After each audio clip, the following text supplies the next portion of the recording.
UP के अमरोहा से सांसद दानिश अली को लोकसभा में क्या क्या नहीं कहा गया। बहस तो चंद्रयान की सफलता पर हो रही थी, मगर बीजेपी के एक सांसद इस हद तक चले गए कि मजहब का नाम लेकर विरोधी दल के सांसद को निशाना बनाने लग गए। बसपा सांसद दानिश अली को जिस तरह से बोला गया, मेरी राय में उन्हें लोकसभा की सदस्यता से इस्तीफा दे देना चाहिए। कायदे से बीजेपी के जिस सांसद ने उनके साथ अभद्रता की है, उनके खिलाफ भी कड़ी कार्रवाई होती और उन्हें निलंबित कर दिया जाता, लेकिन इसका चांस कम है। इसलिए दानिश अली को ही सदस्यता छोड़ देनी चाहिए। यह दानिश अली पर निर्भर करता है कि वे उस सदन का सदस्य बने रहना चाहते हैं जिसके भीतर उन्हें मजहब और आतंक का नाम लेकर निशाना बनाया गया, उस जगह पर जहां किसी भी दल के सांसद को विशेषाधिकार हासिल होता है, जहां वे सबसे अधिक सुरक्षित होते हैं।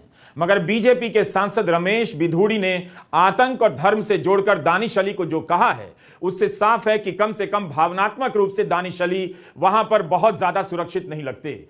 हम जिन आपत्तिजनक शब्दों की बात कर रहे हैं, उन्हें लोकसभा की कार्यवाही से निकाल दिया गया है, इसलिए उन्हें दोहरा नहीं रहे, क्योंकि यही नियम है कि जो शब्द कार्यवाही से निकाल दिया जाए वो बाहर नहीं आए। मगर रमेश बिधूड़ी का वीडियो बयान चारों तरफ फैल चुका है, हजारों लोग शेयर कर रहे हैं, जनता देख रही है, सुन रही है कि दानिश अली को क्या क्या कहा गया है। कल की घटना का संज्ञान लेते हुए जो उचित कार्रवाई वो करेंगे। मैंने नोटिस दिया है, क्योंकि सब चीज रिकॉर्ड पे है और ये पहली बार हुआ है कि एक चुने हुए सांसद के खिलाफ इतनी अमर्यादित भाषा, इस तरीके की धमकी।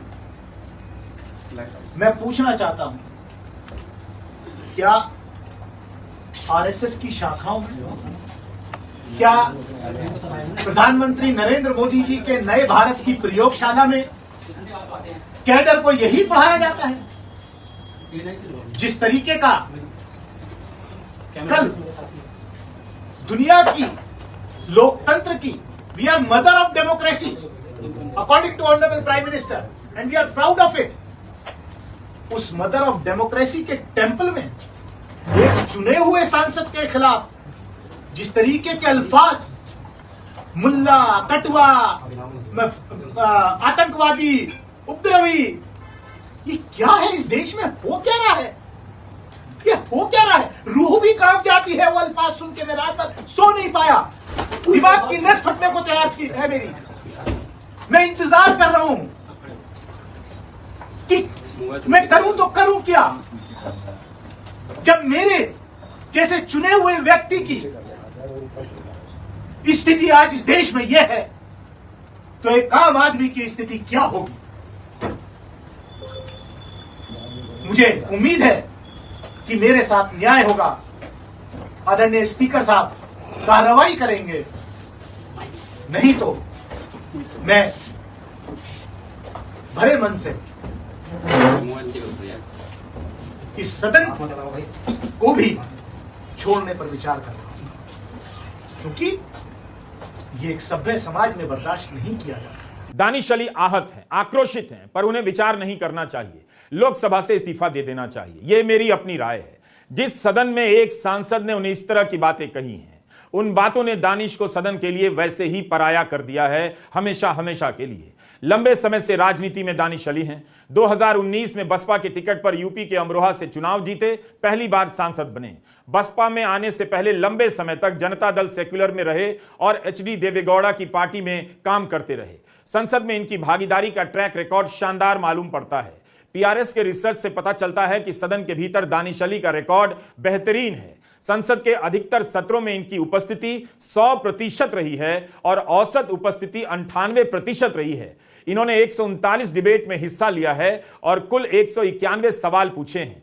हाल ही में अविश्वास प्रस्ताव के समय दानिश अली ने संसद टीवी की एक चालाकी पकड़ ली। जिस समय बहस चल रही थी, उस समय संसद टीवी पर मोदी सरकार की 9 साल की उपलब्धियों की एक पट्टी चल रही थी। दानिश अली ने देखा और उनके ही टोकने के बाद इसे रोका गया। बीजेपी के सांसद हैं रमेश बिधूड़ी, दक्षिण दिल्ली से, जो संभ्रांत इलाका माना जाता है, समृद्ध इलाका माना जाता है। सोशल मीडिया पर जो वीडियो वायरल है, उसे सुनकर किसी का भी सर शर्म से झुक जाना चाहिए।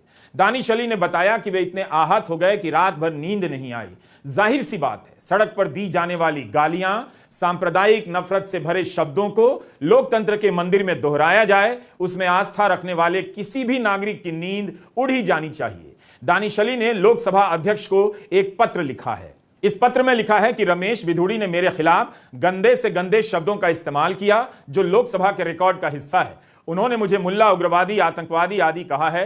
अफसोस की बात है कि यह सब संसद की नई इमारत में कहा गया। इससे मेरा दिल टूट गया है। इस महान देश के अल्पसंख्यक सदस्य के बारे में इस सदन में इस तरह की बातें कही गई हैं। इसलिए मैं रूल 222, 226, 227 के तहत नोटिस दे रहा हूं और चाहता हूं कि रमेश बिधूड़ी के खिलाफ कार्रवाई हो। इस मामले को विशेषाधिकार कमेटी के पास भेजा जाए और इस मामले में जांच के भी आदेश दिए जाएं। नई पार्लियामेंट की शुरुआत बिधूड़ी से हुआ है, इनके शब्दों से हुआ है और ये बीजेपी की मंशा को दर्शाता है।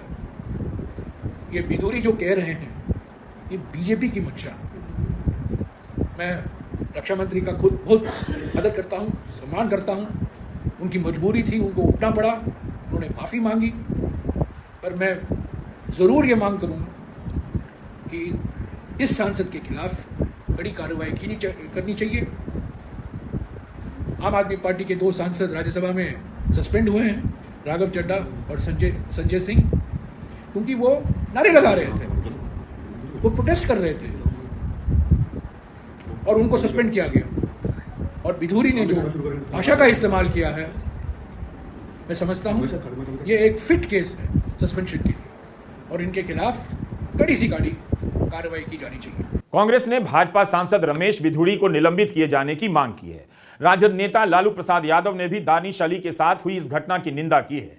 उन्होंने कहा है कि प्रधानमंत्री ने देश की समृद्ध संसदीय परंपराओं के विरुद्ध ऐसी विकृत सामाजिक राजनीतिक संस्कृति को जन्म दिया है जिसमें इनकी एक सांसद राष्ट्रपिता गांधी जी के हत्यारे आतंकवादी का महिमा मंडन करती हैं।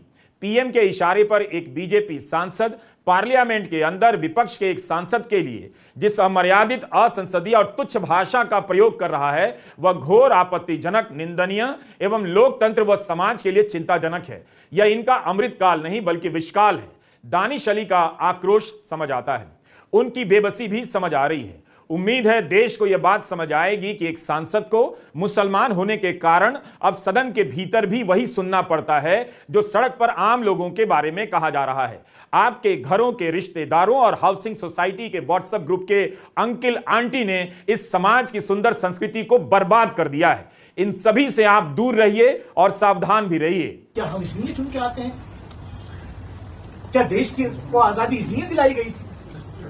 क्या हमारे पुरखों ने कुर्बानियां इसलिए दी थी इस देश की आजादी के लिए कि जब हमारे प्रतिनिधि चुन करके जाएंगे तो उनको ये सुनने को मिलेगा? दुनिया के अंदर आज देश की क्या तस्वीर आपने खींच के रख दी? महिलाओं को आरक्षण ये स्पेशल सेशन था। 75 साल अमृतकाल में हम गए हैं, पार्लियामेंट की नई बिल्डिंग में हम गए हैं। महिलाओं के आरक्षण के लिए ये संसद का सत्र विशेष रूप से बुलाया गया। वो आरक्षण कब मिलेगा? 2029 में लागू होगा, 2034 में होगा या 2047 में होगा? अभी उस पर सवालिया निशान है, मैं उसमें नहीं जाना चाहता। लेकिन मुझे तो ऐसा लग रहा है कि क्या ये स्पेशल सेशन इस देश के चुने हुए एक सांसद को उसकी कम्युनिटी से लिंक करके उस पर इस तरीके का अटैक करना, सोच भी नहीं सकता, मैं सोच भी नहीं सकता। इन्होंने केवल मुझे या मेरे फॉलोअर्स को ही नहीं, पूरे देश को शर्मसार किया है। पूरे देश की आत्मा को शर्मसार करने का काम किया है। दानिश अली की पार्टी बसपा की अध्यक्ष मायावती का बयान आया है कि दिल्ली से भाजपा सांसद द्वारा बीजेपी सांसद श्री दानिश अली के खिलाफ सदन में आपत्तिजनक टिप्पणी को हालांकि स्पीकर ने रिकॉर्ड से हटाकर उन्हें चेतावनी भी दी है। वह वरिष्ठ मंत्री ने सदन में माफी मांगी, किंतु पार्टी द्वारा उनके विरुद्ध अभी तक समुचित कार्रवाई नहीं करना दुखद और दुर्भाग्यपूर्ण है। एआईएमआईएम के अध्यक्ष और सांसद असदुद्दीन ओवैसी ने कहा है कि इस वीडियो में चौंकाने वाला कुछ भी नहीं, भाजपा एक अथाह खाई है, इसलिए हर दिन एक नया निचला स्तर मिल जाता है। मुझे भरोसा है कि इनके खिलाफ कोई कार्रवाई नहीं होगी। संभावना है कि आगे इन्हें भाजपा दिल्ली प्रदेश अध्यक्ष बना दिया जाएगा। आज भारत में मुसलमानों के साथ वैसा ही सलूक हो रहा है जैसा हिटलर की जर्मनी में यहूदियों के साथ किया जाता था। मेरा सुझाव है कि नरेंद्र मोदी जल्द से जल्द इस वीडियो को अरबी में डब करें और अपने हबीबियों को भेजें। देश की संसद में बीजेपी के सांसद रमेश विधुड़ी ने यह सारी बातें कही हैं। मुसलमानों के खिलाफ नफरत की राजनीति अब आधिकारिक हो चुकी है। इन सभी नेताओं के बयान में खास बात नोट करने लायक है। दानिश अली से लेकर ओवैसी तक कह रहे हैं कि रमेश विधुड़ी के खिलाफ कोई कार्रवाई नहीं होगी। दरअसल इसी में संदेश है कि इस राजनीति को, इस तरह के बयानों को ऊपर से समर्थन हासिल है, वरना मांग करने से पहले रमेश विधुड़ी के खिलाफ कार्रवाई हो चुकी होती। बीजेपी ने केवल नोटिस दिया है। कई सांसदों ने रमेश विधुड़ी के खिलाफ कार्रवाई की मांग की है, निलंबन की मांग की है। पीटीआई की यह खबर है, लोकसभा अध्यक्ष ओम बिरला ने रमेश विधुड़ी को चेतावनी दी है कि अगर दोबारा ऐसी हरकत हुई तो कड़ी कार्रवाई होगी। दोबारा जो बातें आए दिन हो रही हैं उसे सदन में कहना दोबारा ही कहना है। इस पर सवाल उठ रहा है कि लोकसभा अध्यक्ष की यह बात सूत्रों से क्यों आ रही है। उन्होंने रिकॉर्ड पर यह बात क्यों नहीं कही, ट्वीट क्यों नहीं किया, बयान क्यों नहीं जारी किया। मगर ऐसा नहीं होता है। भारतीय जनता पार्टी ने रमेश विधुड़ी को नोटिस जारी किया है, लेकिन इससे क्या होगा। महाराष्ट्र में सपा के विधायक अबू असीम आजमी ने ट्वीट कर लिखा है कि नए संसद भवन में एक भाजपा सांसद रमेश विधुड़ी द्वारा ऑन रिकॉर्ड मुस्लिम सांसद दानिश अली को मुल्ला, उग्रवादी, आतंकवादी कहा गया। यह घोर निंदनीय है। यह भाषा मुसलमानों को लेकर भाजपा की मानसिकता को दर्शाती है। सांसद रमेश विधुड़ी को भाजपा ने तत्काल निष्कासित करना चाहिए, लेकिन शायद ऐसा नहीं होगा, बल्कि उस सांसद को मंत्री बना दिया जाएगा। मुझे भी विधानसभा में गद्दार, पाकिस्तान चले जाओ जैसे शब्द कहे गए। इस बात से हमारी वतन परस्ती में कतरा भर भी फर्क नहीं पड़ता, लेकिन ऐसी मानसिकता रखने वालों से लड़ने का जज्बा और बढ़ता है। यह कितना दुखद है। सदन की कार्यवाही से उन शब्दों को निकाल दिया गया है, मगर उस मानसिकता का क्या होगा जो आज गोदी मीडिया के एंकर से लेकर व्हाट्सएप ग्रुप के अंकिल आंटियों के बीच फैली हुई है। वहां ये सभी शब्द पूरी तरह से मौजूद हैं, इस्तेमाल किए जाते हैं, और दानिश नहीं तो किसी और के खिलाफ लगातार इस्तेमाल हो रहे हैं। सदन में जब बीजेपी के दक्षिण दिल्ली से सांसद रमेश विधुड़ी ने 3 बार 4 बार दोहराया तो किसी को यकीन नहीं हुआ, मगर वे रुक नहीं रहे थे। आतंक के बाद धर्म से जोड़कर बोलने लगे। इसके बाद बाहर आकर देख लेने की बातें भी कह गए। एक मौके पर वो दानिश को बाहर फेंकने की बात करते हैं, कहते हैं कि मेरे सामने खड़ा हुआ तो मैं बोलने नहीं दूंगा। रक्षा मंत्री राजनाथ सिंह ने इसके लिए माफी मांगी, कहा है कि अगर विपक्ष का कोई सदस्य इस टिप्पणी से आहत हुआ है तो मुझे अफसोस है। कमाल है, अगर कोई सदस्य आहत हुआ है तो इतने बेमन से माफी ही क्यों मांगी गई। क्या रक्षा मंत्री को यह लगा कि इतना सब कहने के बाद दानिश अली या कोई भी आहत नहीं हुआ होगा? क्या रक्षा मंत्री खुद आहत नहीं हुए? अगर यह माफी है तो इस माफी का क्या मतलब? आप सोचिए, अगर यही सारे शब्द दानिश अली ने कहे होते तो आज उनके साथ क्या हुआ होता। लोकसभा से निलंबित तो कर ही दिए जाते। गोदी मीडिया पूरे देश में दानिश अली के बहाने न जाने कितनी बड़ी आबादी को दुश्मन के रूप में स्थापित कर देता और आपके बीच नफरत फैला देता। पहले तो संसद के बाहर ही होते थे, अब संसद के अंदर भी मारने की धमकियां दी जा रही हैं। बाहर तो धमकियां बहुत बार नेताओं ने, इनके मंत्रियों ने, सबने दी, लेकिन ये सोचना पड़ेगा कि हम इस देश को अमृत काल में किस तरफ ले जा रहे हैं। जिस वक्त बीजेपी सांसद रमेश विधुड़ी दानिश अली को लगातार बोले जा रहे थे, उस समय अध्यक्ष की कुर्सी पर कांग्रेस के सांसद कोडिकुन्नील सुरेश थे। उन्होंने कहा कि मैंने सुनिश्चित करवाया है कि विधुड़ी की टिप्पणी हटा दी जाए। राजद सांसद मनोज झा ने ट्वीट किया है, यह है अमृतकाल का हमारा नया पार्लियामेंट और ये हैं हमारे महामानव के उत्कृष्ट दर्जे के सांसद। पूरे वसुधैव कुटुंबकम की नग्न सच्चाई अपने शब्द और भाव से भाई साहब ने प्रकट कर दिया। जय हिंद। उस वीडियो को हमने भी देखा। जब रमेश विधुड़ी हद से बाहर जा रहे थे तब पीछे बैठे पूर्व स्वास्थ्य मंत्री हर्षवर्धन और पूर्व कानून मंत्री रविशंकर प्रसाद हंसते हुए नजर आए। आप ये वीडियो देख सकते हैं। इस पर हर्षवर्धन ने ट्वीट कर लंबा चौड़ा बयान जारी किया है। उन्होंने इस बयान में लिखा है कि 2 सांसद एक दूसरे के खिलाफ असंसदीय भाषा का इस्तेमाल कर रहे थे। फिर आगे जाकर उसी पत्र में यह भी लिखते हैं कि उन्हें शोर शराबे में साफ साफ पता नहीं चल रहा था। सवाल है कि दानिश अली ने ऐसा क्या कहा होगा क्या कहा भी है? एक्सप्रेस में दानिश अली का बयान छपा है कि विधूड़ी ने जब प्रधानमंत्री के बारे में कहा तो मैंने उन्हें टोका कि कोई भी प्रधानमंत्री के बारे में इस तरह की बात नहीं करता है। उसके बाद वे अनाप शनाप बोलने लग गए। खैर, हम पूरा पत्र तो नहीं पढ़ रहे डॉक्टर हर्षवर्धन का, लेकिन उनके पत्र का एक बड़ा हिस्सा जरूर पढ़ेंगे। हर्षवर्धन लिखते हैं कि मैंने अपना नाम ट्विटर पर ट्रेंड होते देखा है, जहां लोगों ने मुझे इस दुर्भाग्यपूर्ण घटना में बेवजह घसीटा है, जहां 2 सांसद सदन में एक दूसरे के खिलाफ असंसदीय भाषा का इस्तेमाल कर रहे थे। हमारे वरिष्ठ और सम्मानित नेता श्री राजनाथ सिंह जी पहले ही दोनों पक्षों द्वारा इस तरह की अनुचित भाषा के उपयोग की निंदा कर चुके हैं। मैं अपने मुस्लिम दोस्तों से पूछता हूं जो आज सोशल मीडिया पर मेरे खिलाफ लिख रहे हैं, क्या वे वास्तव में मानते हैं कि मैं कभी भी ऐसी अपमानजनक भाषा के इस्तेमाल में भागीदार बन सकता हूं जो किसी एक समुदाय की संवेदनाओं को ठेस पहुंचाती हो? यह नकारात्मकता से भरी एक द्वेषपूर्ण, बेबुनियादी, पूर्णतः झूठ और मनगढ़ंत कहानी है और सोशल मीडिया पर कुछ निहित राजनीतिक तत्वों द्वारा मेरी छवि को खराब करने के लिए इसका इस्तेमाल किया जा रहा है। हालांकि मैं वहां एक दूसरे पर फेंके जा रहे शब्दों की नोक-झोंक का प्रत्यक्षदर्शी जरूर था। सच बात तो यह है कि उस शोर शराबे में मैं स्पष्ट रूप से कुछ भी समझ नहीं पा रहा था।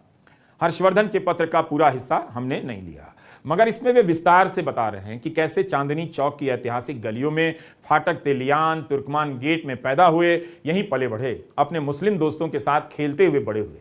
यह जवाब बेहद दिलचस्प है। वे विधूड़ी के खिलाफ कार्रवाई की बात नहीं करते हैं, ठीक से निंदा भी नहीं करते हैं, मगर अपने बचाव में बचपन की यादों को ले आते हैं जहां वे किसी मुसलमान दोस्त के साथ खेला करते थे। आज उनके साथ के सांसद हैं रमेश विधूड़ी। उनके साथ भी तो हर्षवर्धन का दिन रात उठना बैठना होता रहा होगा। विधूड़ी दिल्ली के ही है, फिर विधूड़ी के बयान की निंदा में इतनी बातें क्यों नहीं कह पाए? विधूड़ी के मामले में बचाव करना था तो हर्षवर्धन को बचपन याद आ गया। लोकसभा की यह घटना साधारण नहीं है, मगर इस पर भी प्रधानमंत्री की चुप्पी इसे साधारण बना देगी।